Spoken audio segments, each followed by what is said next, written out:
इतिहास के पन्नों में एक वक्त ऐसा भी था जब भारत को सोने की चिड़िया कहा जाता था।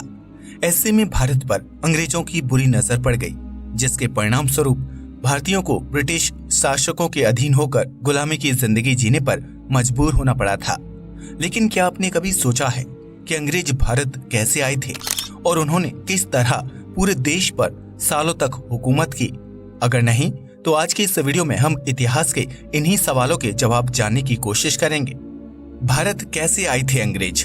भारत को भले ही सोने की चिड़िया कहा जाता था, लेकिन हमारे देश में सिर्फ सोना, चांदी और हीरे ही नहीं थे, बल्कि भारत एक कृषि प्रधान देश था और यहाँ कई प्रकार के खुशबूदार मसालों का उत्पादन किया जाता था। ऐसे में इन्हीं मसालों की महक अंग्रेजों को भारत तक खींच लाई थी। भारत में अंग्रेजों ने ईस्ट इंडिया कंपनी के जरिए अपने पैर पसारे थे, जिसकी नींव 31 दिसंबर 1600 में जॉन वॉट्स और थॉमस स्माइथ द्वारा रखी गई थी। इस कंपनी को ब्रिटेन से बाहर व्यापार करने के लिए बनाया गया था, क्योंकि उस दौर में ब्रिटेन में गृह युद्ध चल रहा था और वहां की अर्थव्यवस्था खेती पर निर्भर करती थी। ऐसे में गृह युद्ध की वजह से जरूरी खाद्य पदार्थों का उत्पादन नहीं हो पा रहा था, जिसकी वजह से ब्रिटेन की तत्कालीन महारानी एलिजाबेथ प्रथम ने ईस्ट इंडिया कंपनी को पूर्वी एशिया में व्यापार करने के लिए भेज दिया था। ब्रिटेन तक भारत की समृद्धि पहुंचाने वाला व्यक्ति एक घुमंतु व्यापारी रॉल्फ फिच था, जिसे हिंद महासागर, मेसोपोटामिया और फारस की खाड़ी में व्यापारिक यात्रा करने के दौरान भारत के बारे में पता चला था। ऐसे में रॉल्फ फिच जब अपनी यात्रा पूरी करके वापस ब्रिटेन लौटा तो उसने ब्रिटेन की महारानी को भारत की समृद्धि के बारे में बताया था। इसके बाद ईस्ट इंडिया कंपनी के जरिए ब्रिटेन के व्यापारी घुमंतु सर जेम्स लैंकेस्टर समेत 200 से ज्यादा प्रभावशाली व्यापारी भारत की तरफ आए और उन्होंने 24 अगस्त 1608 में सूरत बंदरगाह पर अपना पहला कदम रखा था। हालांकि उस वक्त अंग्रेजों के लिए भारत में व्यापार करना बिल्कुल भी आसान नहीं था, लेकिन ब्रिटिश व्यापारियों ने हार नहीं मानी और वह लगभग 7 सालों तक भारत के शाही परिवारों को व्यापार के लिए मनाते रहे, जिसके बाद सर थॉमस रो की अगुवाई में ईस्ट इंडिया कंपनी को सूरत में पहला कारखाना स्थापित करने की अनुमति मिल गई थी। इस तरह अंग्रेजों ने ईस्ट इंडिया कंपनी के जरिए भारत में अपना पैर पसारना शुरू कर दिया था, जिसके बाद कंपनी ने अपना दूसरा कारखाना मद्रास में स्थापित किया। ईस्ट इंडिया कंपनी के भारत में व्यापारिक शुरुआत करने तक दिल्ली की गद्दी पर बैठे बादशाह अकबर की मौत हो चुकी थी, जिसके बाद उनकी शाही गद्दी को जहांगीर ने संभाला और अंग्रेज किसी भी तरह जहांगीर से व्यापारिक अनुमति लेना चाहते थे। उस वक्त भारत में मुगल सेना इतनी ज्यादा थी कि अंग्रेज उनसे मुकाबला नहीं करना चाहते थे, जबकि भारत में पहले से ही डच और पुर्तगाली कंपनियां व्यापार कर रही थी। ऐसे में ईस्ट इंडिया कंपनी की तरफ से कैप्टन विलियम हॉकिंस ने जहांगीर से मुलाकात की और उन्हें व्यापार के लिए मनाने की कोशिश की, लेकिन जहांगीर ने उनका प्रस्ताव नहीं माना। इसके बाद लगभग 3 साल तक जहांगीर से बातचीत करने के बाद ब्रिटिश राजदूत सर थॉमस रो ने जहांगीर को व्यापार के लिए मना लिया, जिसके बाद ईस्ट इंडिया कंपनी ने कलकत्ता, बॉम्बे समेत विभिन्न जगहों पर अपने कारखाने स्थापित कर दिए। उस वक्त तक ब्रिटिश व्यापारी भारत से रेशम, नील, कपास, चाय, अफीम और मसालों का व्यापार करना चाहते थे, लेकिन भारत में धीरे धीरे यूरोपीय कंपनियों का दबदबा बढ़ता जा रहा था।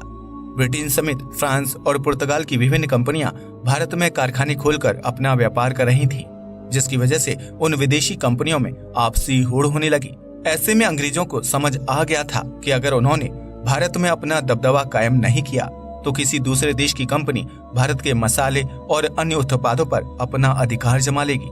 ऐसे में ब्रिटिश ईस्ट इंडिया कंपनी ने भारत में शाही परिवारों से अपने रिश्ते बेहतर बनाने पर ध्यान दिया, ताकि शाही परिवार उनके व्यापार में कोई बाधा उत्पन्न ना करे। इस तरह ईस्ट इंडिया कंपनी के व्यापारियों ने अपनी कूटनीति से भारत में व्यापार कर रही अन्य डच, पुर्तगाली और फ्रांसीसी कंपनियों को बाहर का रास्ता दिखा दिया, जबकि कंपनी अपने व्यापार को निरंतर बढ़ाती जा रही थी। ऐसे में 1700 के दशक तक पहुंचते पहुंचते ईस्ट इंडिया कंपनी भारत में अपनी पकड़ मजबूत कर चुकी थी, जिसके बाद अंग्रेजों को एहसास हुआ कि वह भारत को अपने अधीन कर सकते हैं। भारत में पहले से ही सामाजिक, राजनीतिक और आर्थिक स्तर पर लोगों के बीच काफी मतभेद थे। उस वक्त जात पात और ऊंच नीच की भावना इतनी ज्यादा थी कि अंग्रेजों को शासन करने के लिए ज्यादा मेहनत करने की जरूरत नहीं पड़ी थी। अंग्रेजों ने भारतीयों के आपसी मतभेद का फायदा उठाते हुए फूट डालो और राज करो नीति का पालन किया, जिसके तहत उन्होंने कुछ भारतीयों और शाही सेना के लोगों को अपना खास और वफादार बना लिया था। इसके बाद सन 1750 के बाद अंग्रेजों ने ईस्ट इंडिया कंपनी के माध्यम से भारतीय राजनीति में हस्तक्षेप करना शुरू कर दिया था, जिसकी वजह से भारत के शाही परिवारों के हाथ से धीरे धीरे सत्ता जाने लगी थी। इसके बाद साल 1757 में ईस्ट इंडिया कंपनी ने रॉबर्ट क्लाइव के नेतृत्व में प्लासी की लड़ाई में बंगाल के नवाब सिराजुद्दौला को हरा दिया था, जिसके बाद भारत में ईस्ट इंडिया कंपनी एक शासक के रूप में उभरने लगी थी। सूरत, मद्रास, कलकत्ता और बॉम्बे जैसे शहरों में ईस्ट इंडिया कंपनी का दबदबा हो चुका था, जो देखते ही देखते पूरे देश में फैल गया। इन जगहों पर ईस्ट इंडिया कंपनी ने अपने कल्चर को भी बढ़ावा दिया, जिसकी वजह से बाजार बदलने लगे और अंग्रेजों का भारतीयों के प्रति रवैया भी बदलने लगा। जिन अंग्रेजों ने व्यापार करने के लिए भारत के शाही परिवारों से अनुमति मांगी थी, वही अंग्रेज अपनी मर्जी से भारत में कहीं पर नया कारखाना खोलकर अपना व्यापार शुरू कर रहे थे।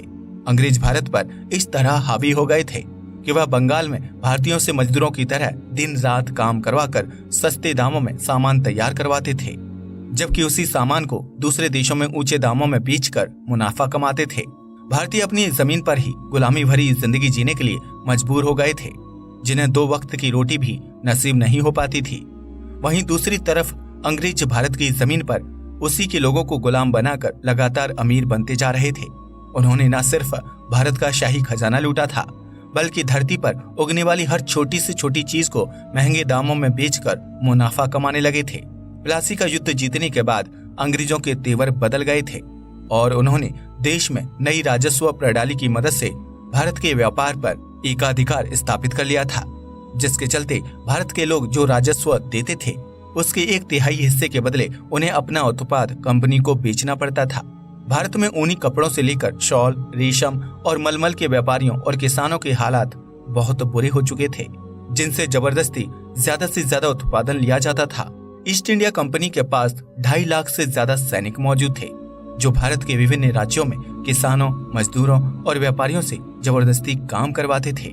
ऐसे में विभिन्न देशों में कपड़े, रेशम और मसालों की बढ़ती मांग को पूरा करने की जिम्मेदारी भारतीयों की होती थी, जिसका सारा लाभ अंग्रेजों की जेब में जाता था। अंग्रेजों के शासन के दौरान आम जनता के हालात इतने खराब हो चुके थे कि वह अंग्रेजी अफसरों को देखते ही सिर झुका लिया करते थे। उनके अंदर ना तो विद्रोह करने की ताकत थी और ना ही उनके खिलाफ आवाज उठाने की क्षमता। ऐसे में अंग्रेजों ने ईस्ट इंडिया कंपनी के जरिए भारत पर कई सालों तक राज किया, जो भारतीयों को लूट ले गए और खुद शाही जिंदगी व्यतीत कर रहे थे। अंग्रेजों के शासन के दौरान भारत में महंगाई और भुखमरी अपने चरम पर थी, जिसकी वजह से बंगाल में अकाल की स्थिति पैदा हो गई थी। लोग भरपेट भोजन न मिलने की वजह से कुपोषण का शिकार होने लगे थे। हालांकि इसके बावजूद भी उनसे पूरा काम करवाया जाता था। जो भारतीय अंग्रेजों के खिलाफ आवाज उठाने की कोशिश करते थे, उन्हें जेल में डाल दिया जाता था और भयानक सजा दी जाती थी। ईस्ट इंडिया कंपनी ने भारत में लगभग 120 साल तक शासन किया था और इस दौरान हमारे देश में 34 बार अकाल पड़ा था। भारतीयों को उनके हिस्से का भोजन न देकर अंग्रेज उसे दूसरे देशों में बेच देते थे और कई पाउंड्स का मुनाफा कमाते थे। ब्रिटेन से आए अंग्रेजों ने भारत में ऐसे हालात पैदा कर दिए थे कि लोग एक वक्त की रोटी के लिए अपने बच्चों को बेचने के लिए तैयार थे, जिनसे अंग्रेजी सैनिक मजदूरी करवाया करते थे। ऐसे में भारत के अलग अलग राज्यों और शहरों में अंग्रेजों के खिलाफ स्वतंत्रता आंदोलन शुरू करने की रणनीति बनने लगी, जिसके तहत सन 1857 में आजादी के लिए पहली लड़ाई शुरू की गई थी। मेरठ से शुरू हुई इस लड़ाई का अंत जल्द ही हो गया था, जबकि इसमें भारतीय स्वतंत्रता सेनानियों को काफी नुकसान उठाना पड़ा था। लेकिन इस लड़ाई ने भारतीयों के दिल में आजादी की चिंगारी जलाने का काम किया था, जिसके बाद स्वतंत्रता सेनानियों ने अंग्रेजों की नींव हिलाने की कोशिश शुरू कर दी। आखिरकार कई कोशिशों के बाद साल 1874 में ईस्ट इंडिया कंपनी को भंग कर दिया गया था, लेकिन तब भी भारत पूरी तरह से आजाद नहीं हुआ था। ईस्ट इंडिया कंपनी की सेना को ब्रिटिश सेना में विलय कर दिया गया था, जबकि कंपनी की नौसेना को खत्म कर दिया गया था। ईस्ट इंडिया कंपनी के बाद भारत ब्रिटेन की महारानी के अधीन हो गया था। हालांकि उनके शासन में भारतीयों के हाल उतने बुरे नहीं थे, लेकिन भारतीय अब पूरी तरह से गुलामी की जंजीरों से आजादी चाहते थे, जिसके तहत राजनीतिक पार्टियों, स्वतंत्रता सेनानियों ने अपनी कोशिशें जारी रखी और इसके परिणाम स्वरूप साल 1947 में भारत को अंग्रेजों और ब्रिटिश राज से पूरी तरह से आजादी मिल गई थी। हालांकि भारत को अंग्रेजों के जाने की बहुत बड़ी कीमत चुकानी पड़ी थी। जो देश कभी सोने की चिड़िया हुआ करता था, वहां के लोगों के पास पहनने के लिए कपड़े और खाने के लिए भोजन तक नहीं था। अंग्रेज अपने साथ न जाने कितना सोना, चांदी, फसलें और कपड़े आदि लेकर गए थे, जिसकी वजह से भारत को अपने सामान्य हालातों में वापस लौटने में लंबा वक्त लग गया था। अब तो आप समझ ही गए होंगे कि अंग्रेज कैसे एक कंपनी के जरिए भारत आए थे और उन्होंने देखते ही देखते एक पूरे देश को अपना गुलाम बना लिया। अंग्रेजों ने फूट डालो और राज करो नीति को अपनाया था, जो भारतीयों की सबसे बड़ी कमजोरी थी। ऐसे में अगर आप फिर कभी गुलामी का दौर नहीं देखना चाहते हैं तो हमेशा एकजुट होकर रहें, ताकि कोई विदेशी हमें आपस में बांटकर फिर से राज करने की कोशिश ना करे। आज के लिए बस इतना ही। वीडियो पसंद आया हो तो इसे लाइक और शेयर करें, साथ ही चैनल को भी सब्सक्राइब करें। जय हिंद दोस्तों।